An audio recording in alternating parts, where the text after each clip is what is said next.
And all right, so now pay attention, everyone. I'm going to start with electric potential once again. Electric potential. Now, before I write the definition and all, the confusing stuff, I'd like to explain what it is. Now, now I was watching this video of Khan Academy, and I really loved that idea, the way that guy explains. So I hope they don't mind. I'm going to use the same explanation to explain what this is. So imagine we are in space and we have all these different points, right? Let's say we have all these different points.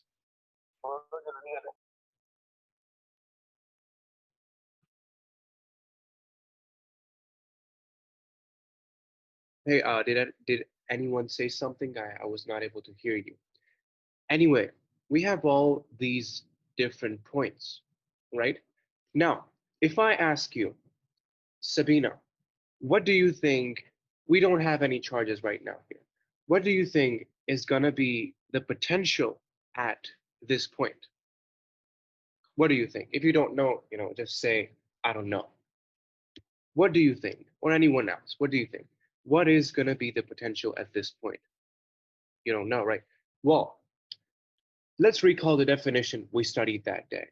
It is the work done in moving a unit positive charge from infinity to a point in an electric field. Now, I would be safe to assume that if I don't have any charges here, can I say that there's no electric field, right? There's no electric field. So this means that at all these points, electric potential is zero, right? It is zero here, it is zero here. Why? I don't have any charges. I mean, the same thing would be true for gravitation. If I had no planets, if I had no gravitational field, would I have gravitational potential at any of these points? No. So you can use the same logic to explain this for the potential. If I don't have any charges, I don't have any potential, right? Now let's make a charge. Let's make a nice little charge here. Let's go with pink. This is a charge here, and let's say this is plus Q. This is a plus Q charge. Now, at all these points, potential is not going to be zero anymore. Why? Because I have a charge here. I have a charge here. Now, if I ask you, let's say this is point A, and this is point B. Which one of these points is going to have greater electric potential? What do you say? Which one of these points is going to have exactly A?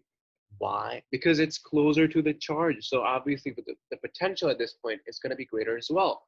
Now, there's a really cool thing that guy said. Now, first I'd like to mention the units of electric potential. Electric potential is joules per coulomb, I believe. That's the units of this. Now, why do we care about electric potential? Let's say that I know that at this point, electric potential is, I don't know, 2 joules per coulomb? 2 joules per coulomb? Okay, why do I care about electric potential? Why do I even want to know electric potential at any of these points? Well, let's say I suddenly decided to put a charge here, and let's say this charge right here is of 2 coulombs, right? 2 coulombs. Now, you can see that my potential at this point is 2 joules per coulomb, right? Joules per coulomb. Work done on a unit charge, right? Now, I have 2 coulombs here. This is a charge, and it's of 2 coulombs. Let's say this is, I don't know, it doesn't matter what charge this is. It's a charge, and it has a charge of 2 coulombs. What do you think? What is going to be the energy between these two charges? Just multiply these two things. What's going to be my energy? What do you think? Do you see coulomb here?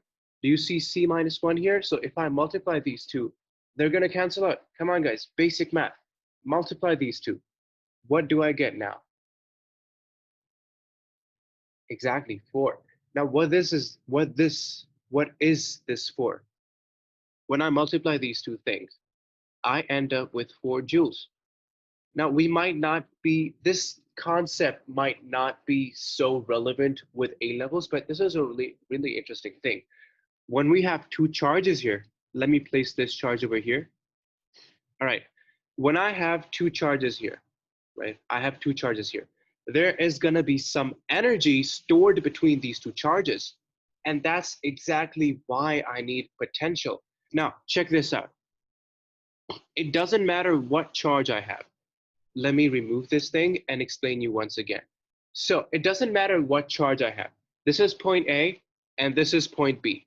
They are gonna have a fixed potential value. Let's say this has 2 joules per coulomb, and let's say this has 0.5 joules per coulomb. It has lesser potential, it has greater potential. Now, it doesn't matter what charge I put here now. It doesn't matter what potential I have. Look, I have this potential and it's a fixed value. So this means that if I have a charge of 5 coulombs, if I have a charge of 2 coulombs, they're going to have different energies here, right? And that's the application of this. If I want to know how much energy is stored between two charges, I use this, and that's primarily why we care about potential. Now, let's make it a little bit more relevant to the A-level concept.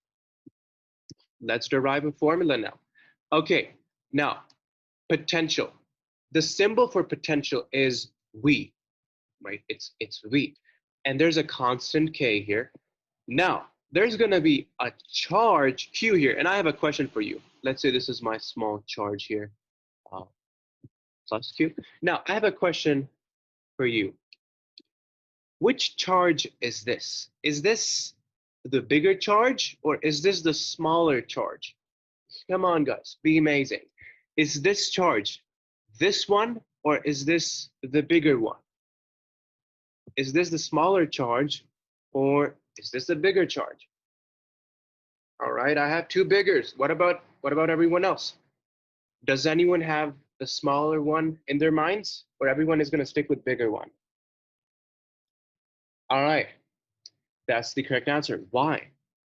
Let me divide it by r squared and explain you why. Oh, it's r, it's not r squared. Okay, now, why is this the bigger one? Well, I have a question for you. Let's say I didn't have this charge. Let's say I just had this point here, right? I just had a point here. Now, we know that this potential at all of these points, all kinds of different potential, they exist because of this charge, meaning this charge is causing a potential at this point. If I didn't have this charge, remember, we wouldn't have any kind of potential. Potential would be 0 at all points. But I do have a charge here, right? And that's why, because of this bigger charge, I have potential at all of these points. Let's say I want to find potential at point C. Let's say this is a point C.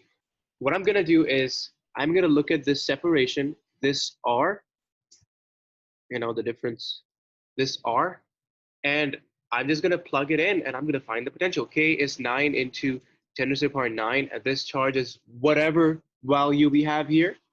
And that's how we can find potential at all of these different points. Now, I think we can confidently say that, all right, let's fix up this charge. I think we can confidently say that V is inversely proportional to R. Isn't that true? This means that the closer I am to the charge, the greater my potential. The farther away I am from the charge, the lesser my potential. All right, now let's write the proper definition. This was the conceptual part. I hope no one has a confusion, but this is just the understanding part.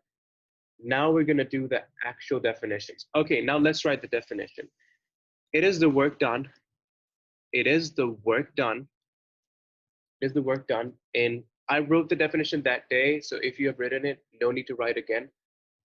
In moving a unit positive charge from infinity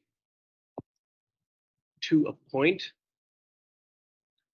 in an electric field. Now that day I said some things that had confused you guys. Let me explain how. Now that day I said that this infinity it's the same, but the other stuff is different. And I just explained you what potential actually is. But why do we have this infinity here? Because let's say this is a charge here.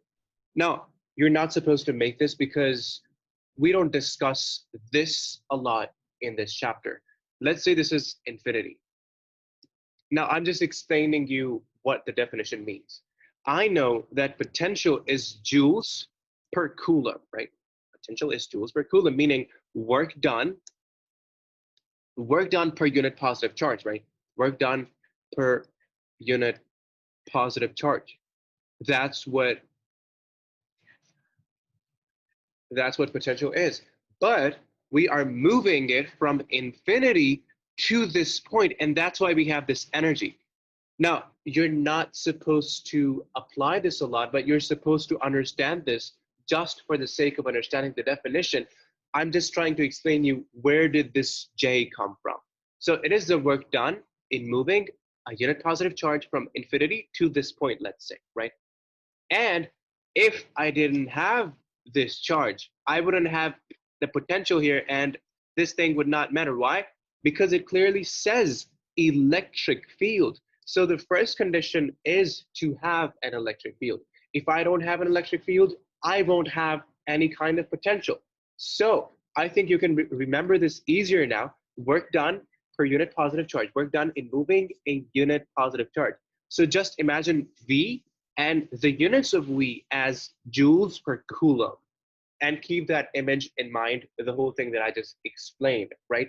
So this infinity, it's the same infinity, but the whole process is different from how we did the gravitational potential. Now, back when we were studying gravitational potential, we had one formula. Can anyone remind me? What was the formula for G? Come on, guys. We finished this chapter recently. What is the formula for G? What is the formula for gravitational potential? Phi. Does anyone remember? What's the formula for phi? Yes, don't forget the minus. Minus gm over r squared. Yeah. Now, why did we get this?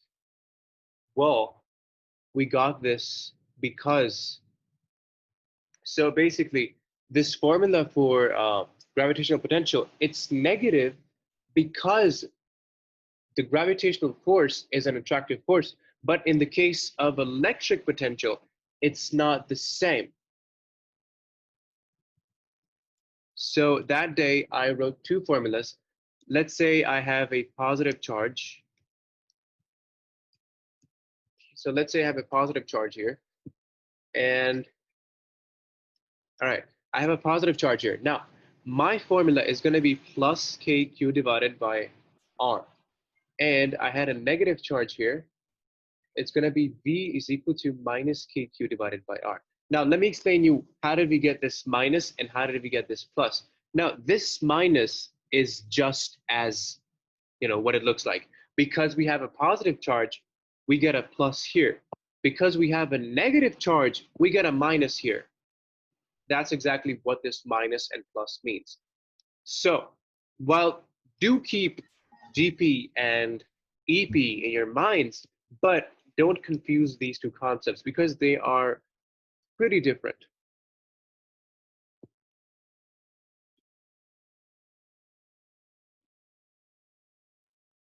Also, Legina, the reason I reacted that way because I think it's minus GM over R. So GM over R squared is the formula for G.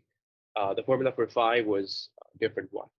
Anyway, I hope no one has a confusion. If you have any kind of question, you can ask me now.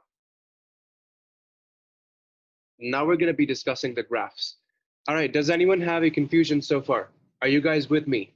Does everyone make sense? Does everything make sense?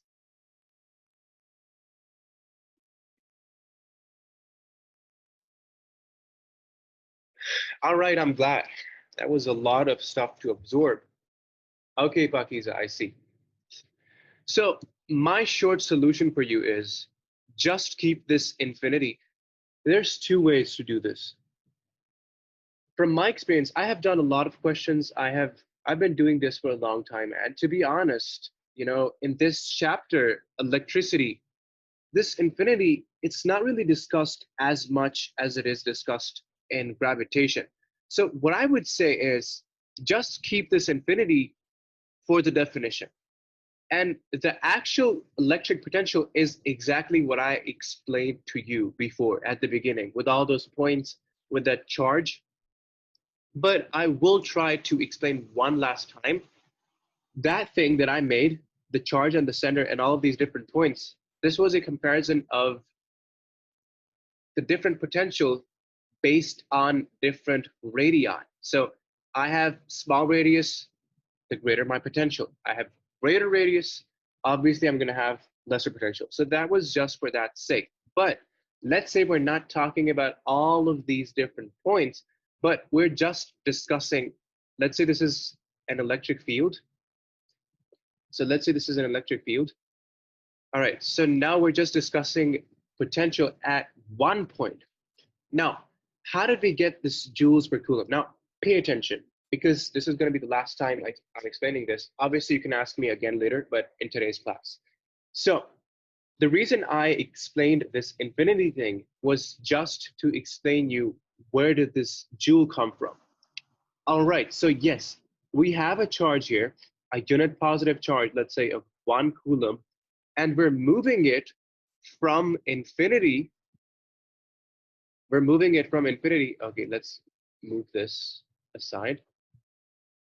Okay, we're moving it from infinity to this point.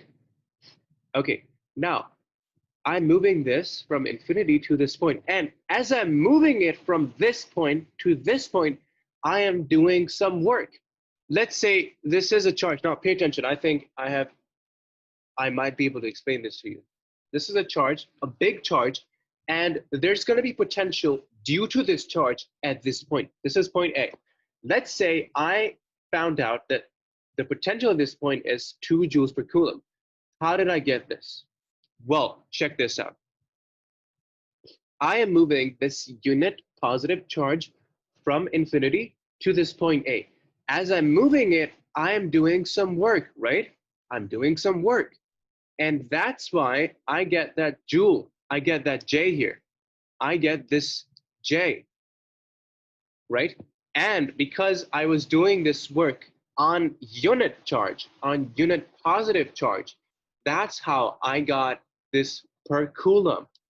So when we discuss electric potential, we put infinity away and we just discuss the charge and this point. But when we're writing the definition, we have to explain that infinity part as well. So while I say that because of this charge, I have this potential at point A, but when we go into the actual reason, that's what I explained. I am really glad you understood. Anyway, let's move on now. Okay, now I'm gonna make a graph and you're gonna see something very familiar and maybe something very different. This is a graph and I'm gonna ask you to tell me what's it gonna look like. So I have potential on y-axis and I have the separation, the distance, the radius on the x-axis. And I have a dotted line here, and this dotted line is, as usual, surface of charge or surface of planet, depending on the situation. Now I'm gonna ask you, what do you think? What's this graph gonna look like? What is it gonna look like? This is part A and this is part B, just so that you guys can explain. What am I gonna get over here? Is it gonna be a straight line? Is it gonna be, what is it gonna be? Come on, guys, tell me. What are we gonna get in this region?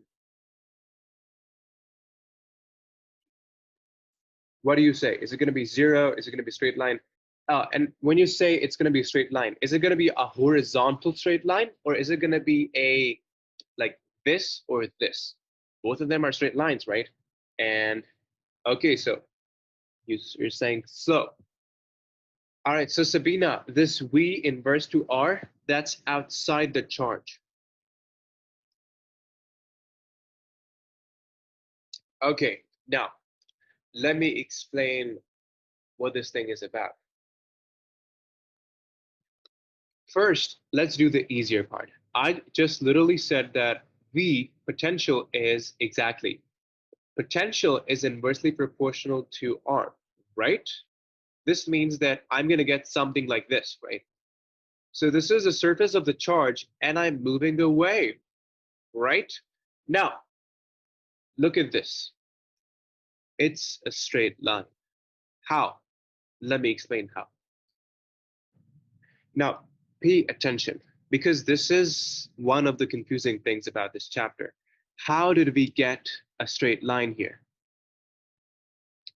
Do you guys remember I taught you something last week? I said that if I have a charge here, I'm going to have a certain value of electric field inside.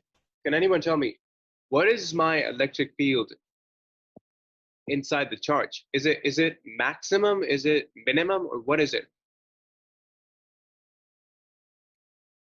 Yes, it's zero. Like literally, I gave you the example of that scientist who placed himself inside the charge.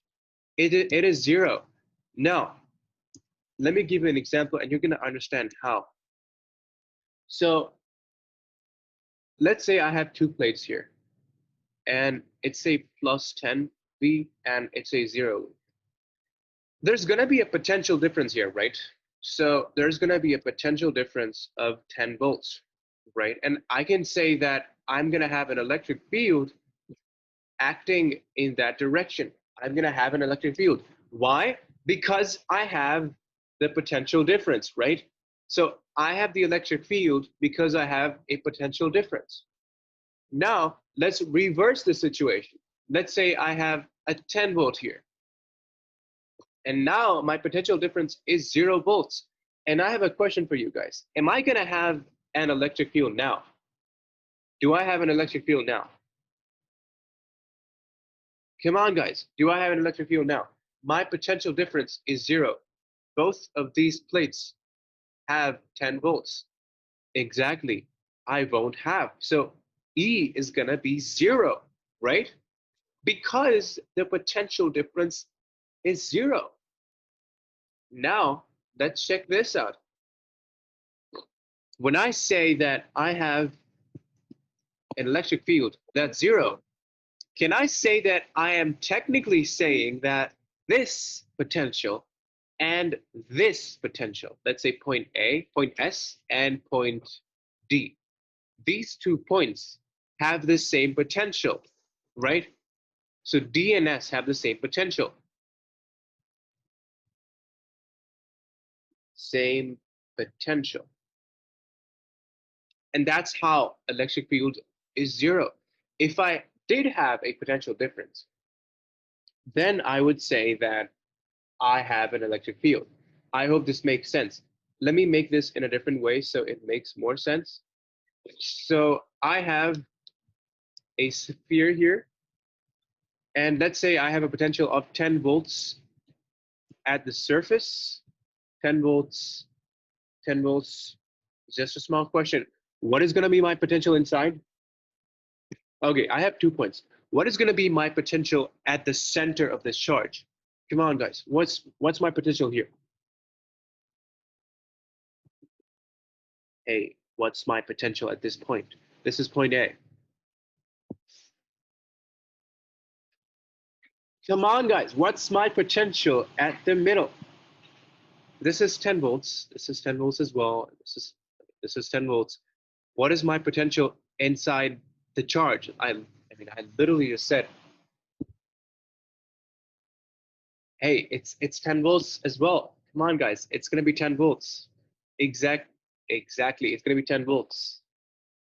How? Because my electric field is 0. Now pay attention.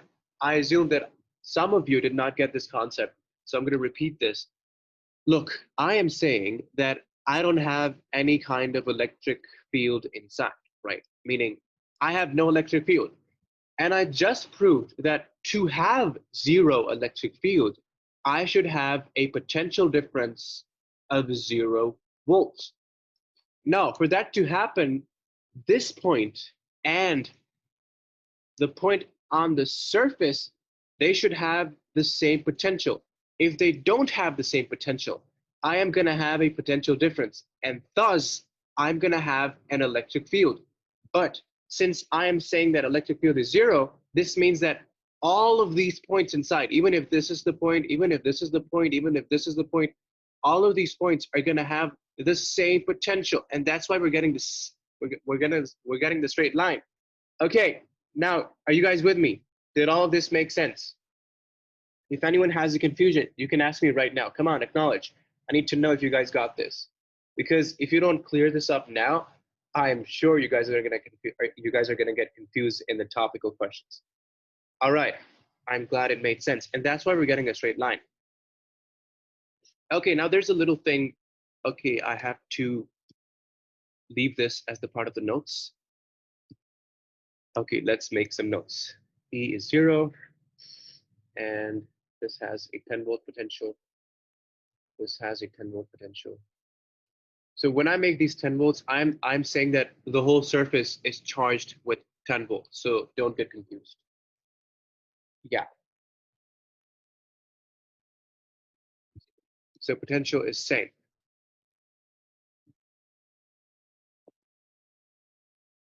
And that's why I'm getting a straight line. Now, I just said something to you guys. Now pay attention here. We have two charges, right? So this means I'm gonna have two graphs. Am I right? Now tell me one thing. Is this graph for the positive charge or is this graph for the negative charge?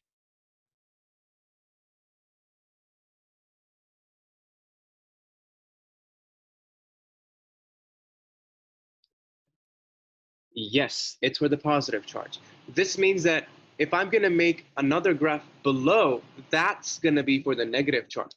Now, the negative one is going to look something like this. Now, we're smart. We know that this is going to be a straight line, and it's going to be a curve like this. And we have the two charges. Okay, two graphs, 1 over r. This is positive charge, and v is inversely proportional to minus 1 over r. And minus r, and it's going to be for the negative charge. All right, guys, note this down and tell me when you're done.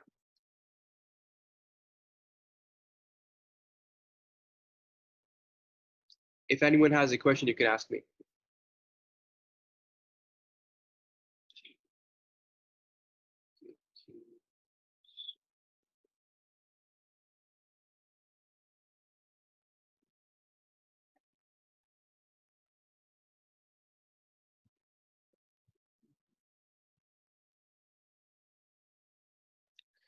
So, all right, I'm going to erase right after I say this. So why did I say that to have an electric field? So if I say that electric field, like yes, then potential difference should also be yes. I know it's kind of weird I'm writing these yeses, but this basically means exactly what I explained earlier.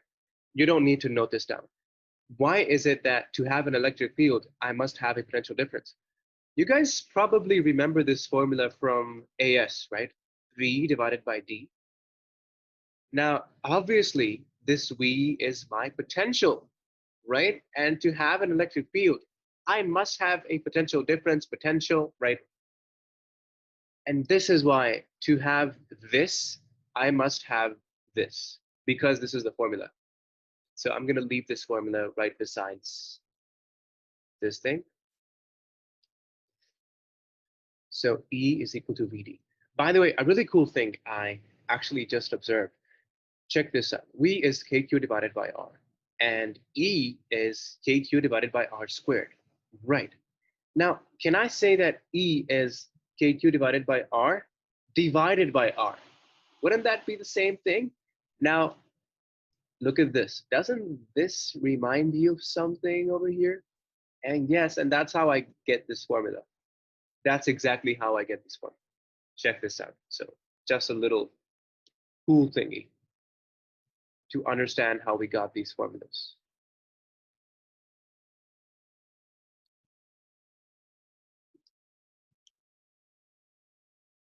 Let's make a little Fun fact. LOL. I mean, it's not a fact, but let's just leave it. All right, so I'm about to clear the whole screen.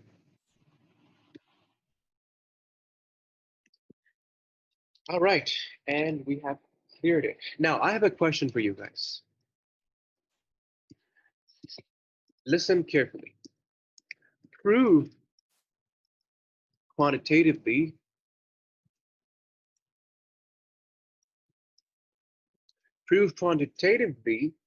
that the graph is for a point charge.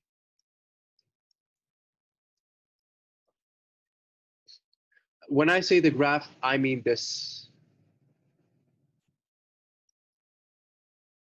So let me make the graph in a more appropriate way. Let's say this is R1, V1, this is V, this is R, and this right here is R2, and this is V2.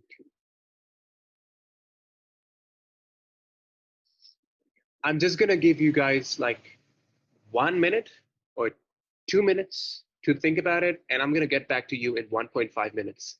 So try to absorb this and try to understand what this means.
All right, so did anyone get an answer to this? Does anyone know how to prove this?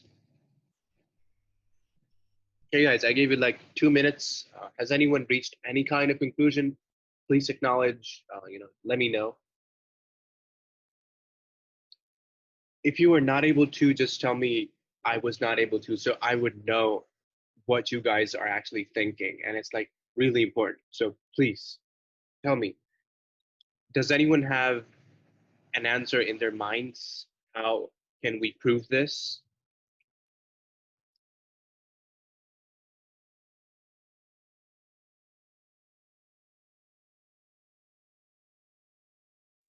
All right, so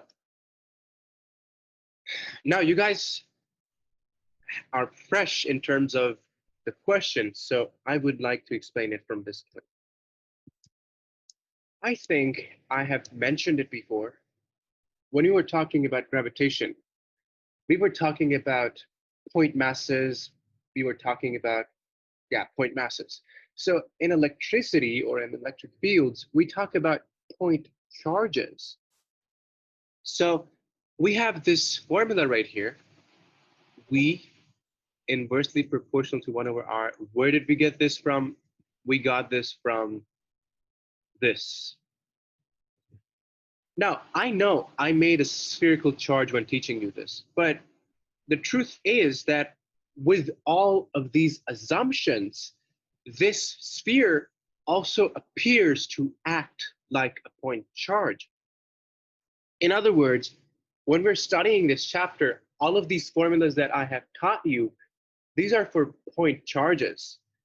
Now, this is a relation you want to keep in your mind. Now, pay attention because this question may come in the paper. The meeting might end on its own in a minute, but I'm just going to write this. Okay.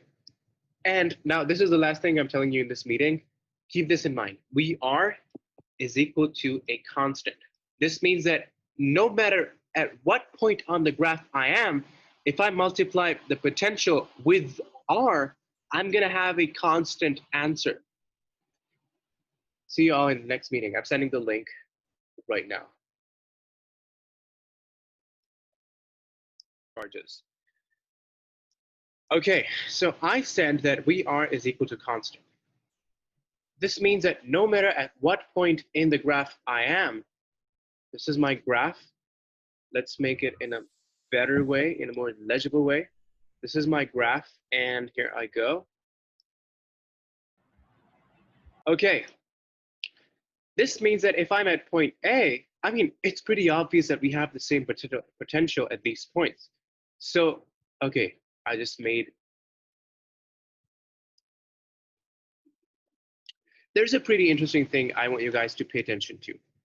This relation is true for this part.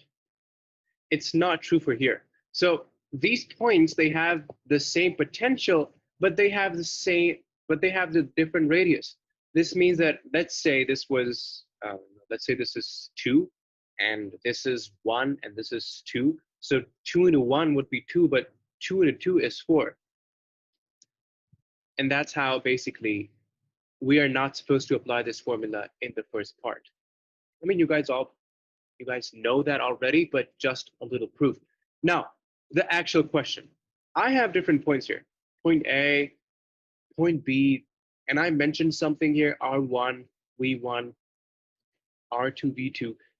This means that to prove that this graph is for a point charge, I just have to prove that the product of these two things is constant or estimately constant. Now let's suppose that V1 into R1 is 20.09, and we got V2 into R2 as 20.06. So they're not exactly the same, but up to 2 or 3 SF, the values are equal.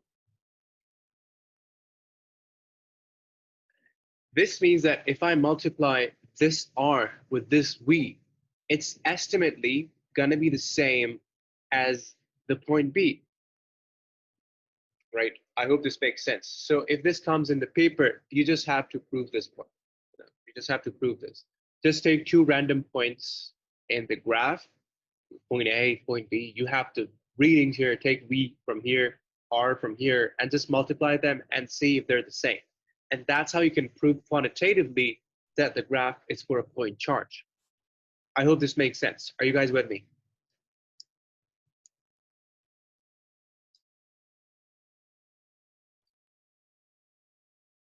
Leginas, basically, a point charge is, I'll explain you. That's a good question.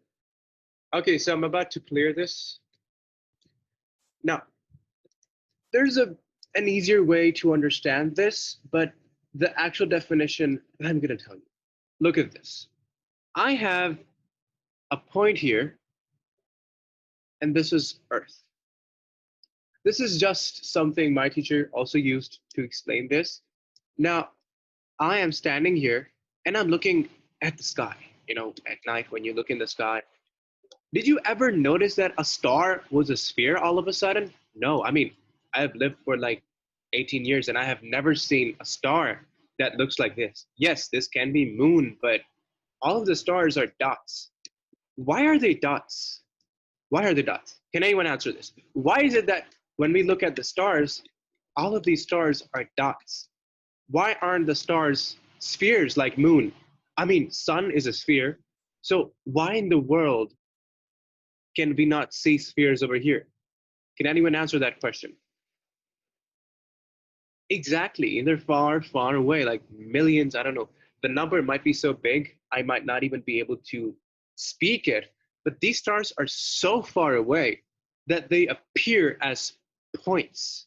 Now, when we were studying gravitation, I was saying that when we were studying gravitation, I said that we were talking about the stars, right? And when I say point stars or point masses, I am saying that these masses are really, really far away. Now, this is one way to look at it. This is one way to understand this. But the actual, definition you could say is that, let's say this is a planet, right? I'm telling you this in terms of gravitation. This is for a point mass. This is a planet and it has a radius of r. And this point here, this separation here, let's say this is d, right? This is d. So this d is, like I'm pretty sure we're not supposed to make these many arrows, but just for the sake of it, it's like really, really, really, really, really, really huge, much, much bigger than r. So r is insignificant. This is another charge or planet. R is insignificant as compared to d. This is like, for point mass, point charge. That's the concept. I hope it makes sense now. Let's add legible number of arrows. I guess 3 should be fine, maybe 4. No problem. Okay, I'll definitely send you a picture from the mark scheme to show how it looks like in the mark scheme. Okay, now we have another interesting question here. The question says, prove from the graph that the radius of the charge is not greater than R1. What is R1? This is R1. This is R1, this is V1, this is R2, V2, R2, V2, and we have it here, and like this. This is an easy question. Can anyone answer this, please? Like, it's so easy, you should be able to answer it right away. All right, guys, what do you think? What's the explanation for this? How do you prove that? I mean, the question is so funny. It's asking us to prove that the radius of a charge is not greater than the radius of the charge. That's kind of funny. Because we know that the radius of the charge is R1. So, does anyone know the answer? How do we answer this? Come on, guys, be amazing. Give me an answer.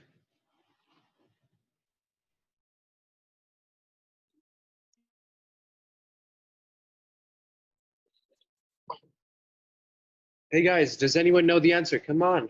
It's an easy question. All right. I'll explain it, but pay attention. Yeah, R1 is the radius of the charge, but that's not the answer. We're supposed to prove it. How do we prove it? Well, I know that till R1, the potential is maximum. The potential is maximum, right? And it's constant. And constant. It is the surface of the charge. And after this point, after R1, the value of V decreases. This is the explanation. Explanation says that we know that if I have a charge here, the potential is going to be the same here. It's going to be constant till this point. This is R1. And after this point, it's going to decrease. That's the explanation. That's how we prove that the radius of a charge is the radius of the charge. I mean, primarily, let's assume that we don't know what is the radius of charge. At the moment, by looking at the graph, we only know that this is the graph and we have to prove that this is the surface of the charge. How do we prove it? Well, because, I mean, it's a straight line till here, right? It's a constant and the maximum potential. And after this point, it decreases. And that's how we prove this point. But make sure you mention these points. Are you guys with me? Does this make sense? Ask me any confusion you have because we're about to move to the next stage. Okay, that's great. Make sure you revise these things because it's easy to forget them. And when they come in the paper, it would be funny. I mean, it would be not funny. It would be sad if you can't remember this.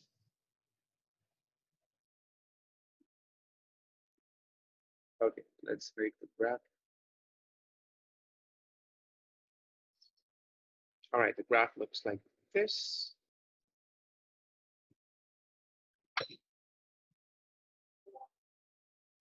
Okay, I'm about to clear this up.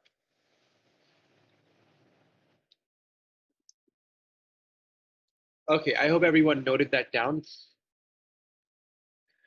Now, we're not going to discuss it for one charge. We're going to discuss it for two charges. I have a graph here. Now pay attention because this graph is where stuff becomes, real deal. Let's make an equal zone below. This is V is potential, and this is R. I have two dotted lines here representing two charges. I have two charges here. And yeah, there's going to be a graph here. And I'm going to ask you a question.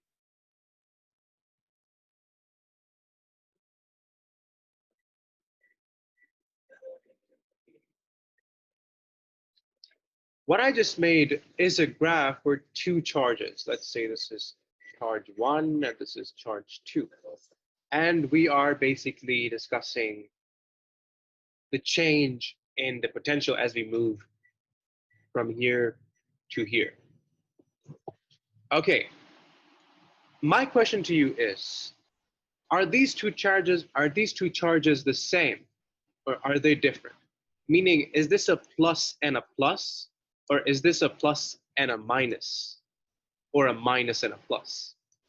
This is option B. This is option B. And this is option A. Lagina says same. What about the rest? What do you say? Come on, guys. Is the answer A or is the answer B? Why did I make two B's? Because this can be minus, this can be plus, this can be minus, this can be plus. All right, is the answer A or B? Come on, guys. I want everyone to answer this. What do you say? Is the answer A or is the answer B? Okay, Basel says B. What about the rest? Come on, I have two answers. All right, we have three B's and we have one A. We have another A. Okay, I have to tell you guys something very, very important. I don't know if I mentioned this, but potential, any kind of potential, gravitational potential, this potential, these are scalar quantities. Meaning, if I say that something is plus, I'm not talking about the direction. I'm talking about the charge, right? So when I make something in the plus, I am saying that both of these charges are plus. Doesn't that make sense? If I had made it below, then it might have been a different scenario. I will make the graph for plus and minus, and you're going to see what I'm talking about. So electric field is a different case. Electric field is a vector quantity, but this is a scalar quantity. I think you don't even need to look into this point, into these things. You know that potential is scalar, and both of these are plus, and Yeah, they're plus. So the simple answer was these are same charges. So same charges. Similar charges, similar charge. Similar charges and potential is never zero. I'll explain what this means. Just give me a second. Potential is never zero. Polarity graph is above x-axis.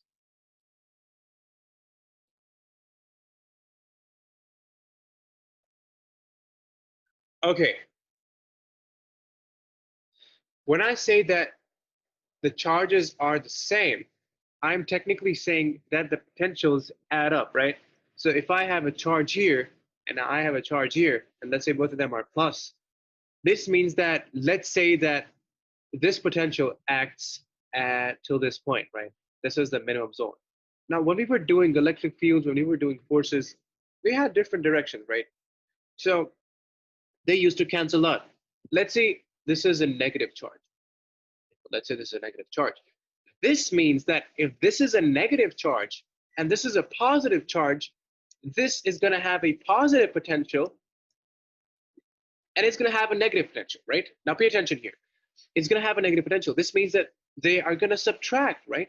The plus one or the minus one, they're going to subtract, and eventually we're going to have a zero potential in the middle. I'm going to show you how in the next graph.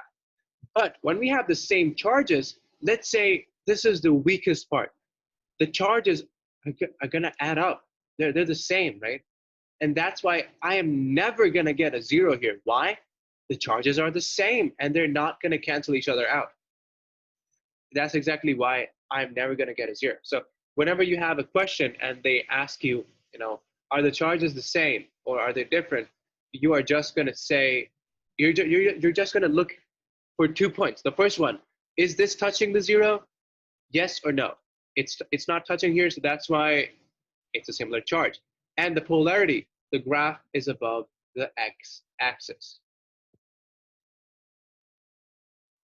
I hope this makes sense. If anyone has a confusion, you can ask me. But right now, I am going to make the graph for plus and minus, and you're going to see what I mean.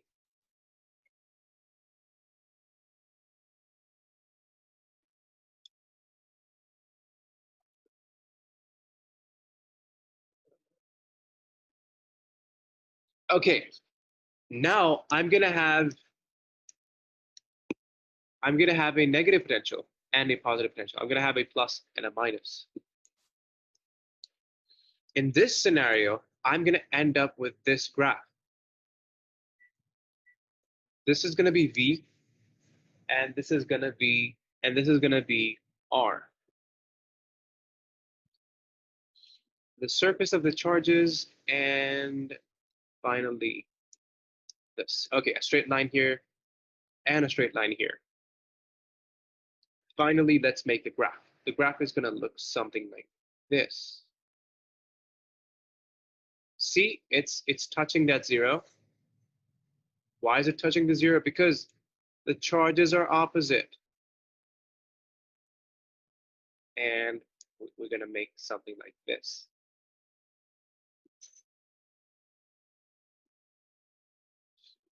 So this is for different charges.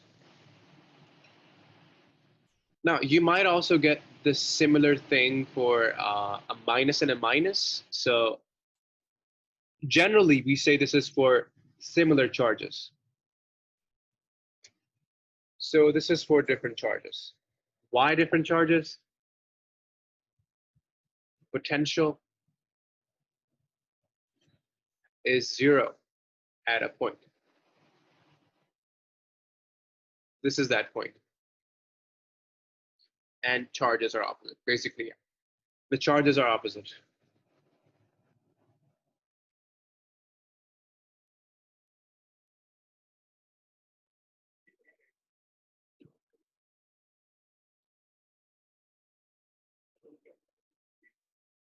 Are opposite. Okay.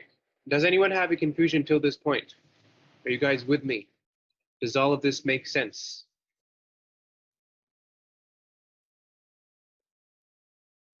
Okay, that's great. So if you have any kind of question, you can just check for these points and you can answer you can answer the question. We're gonna make two last graphs for electric fields and that's gonna be it for today. But let's do them carefully and attentively. I'm gonna minimize these and I'm gonna move this here. Okay, I'm gonna make the graph for electric field. Now, electric field is a vector quantity. It's a vector quantity. So it's gonna have a different graph. It's not gonna have the graphs like these, for example. These, for example. I'm gonna make a graph and I'm gonna ask you if this is for similar charges or for different charge. The graph looks something like this. I have an E here and I have an R here. The graph looks like this.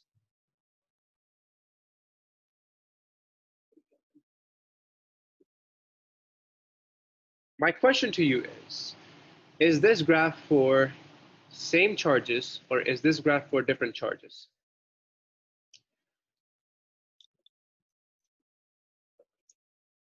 So you have two options here. Same, different. Okay, guys, is this for different charges or is this for same charges? Oh, it's not here. LOL, what am I doing? It's like this. Electric field is 0. Never forget that. Okay, different. Are you guys sure? Bucky's just the same. Okay, let me explain this. Let's say I have two charges here. Let's say this is a plus and this is a plus. And let's say I have a charge here, Q, like Q minus.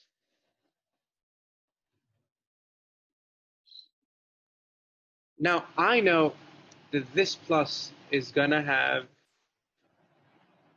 let's say I have a charge here, and let's say I have two electric fields here, E2 and E1. Why did I make them in opposite directions? Well, that's because electric field is a vector quantity. So electric field has different directions. What does it mean?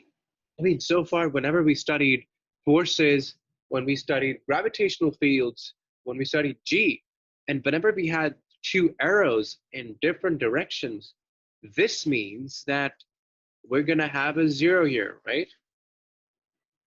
I'm going to have a 0 here. So this means the answer is A. This is for the same charges. Why?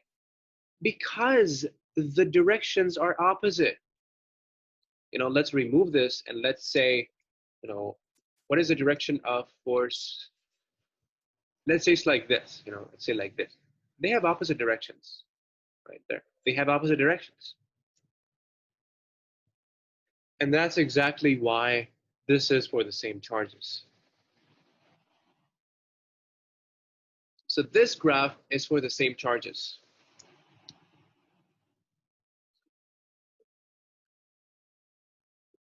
Same charges. So let me make this here and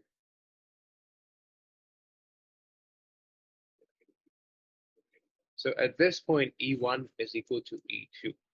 All right, I'm going to minimize this. If anyone has a question here, you can ask me.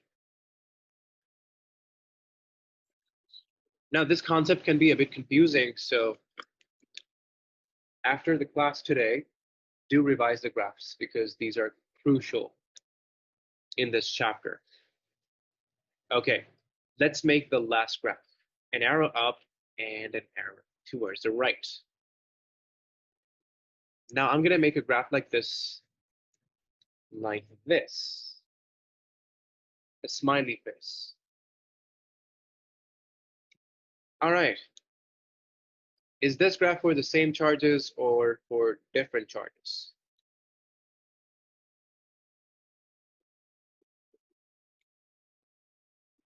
What do you say? Is this for the same or different? Exactly, it's for the different charges.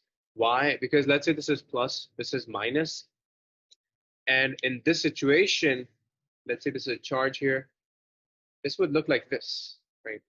E1, E2.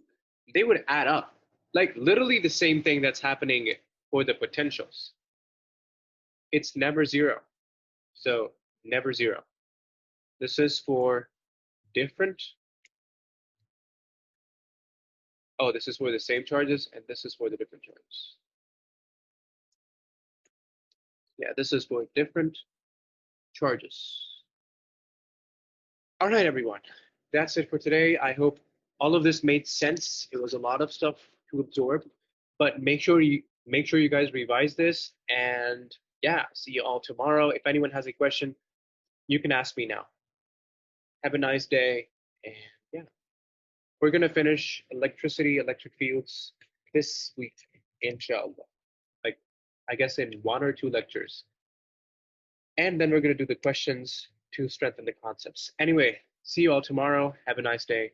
Allah Hafiz.